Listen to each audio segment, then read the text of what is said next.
সন্ধ্যাটা লাগলে আমার পেটের মধ্যে পিশাচ দৌড় পড়ে।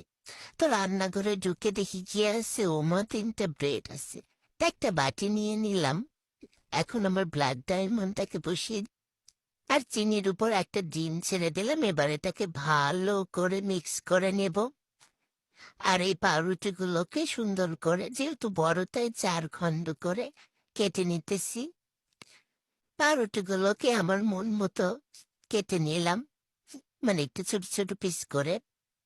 আর এদিকে যে ডিম চিনির মিশ্রণটা ছিল, এখন এটার মধ্যে একটা করে পাউরুটি দিয়ে সুন্দর করে পাউরুটিগুলোকে গোসল করে নেব।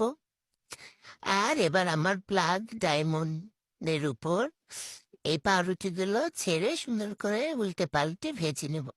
আর এটা কিন্তু বেশিক্ষণ ভাজতে হয় না, অল্প একটু ভাজলেই হয়ে যায়।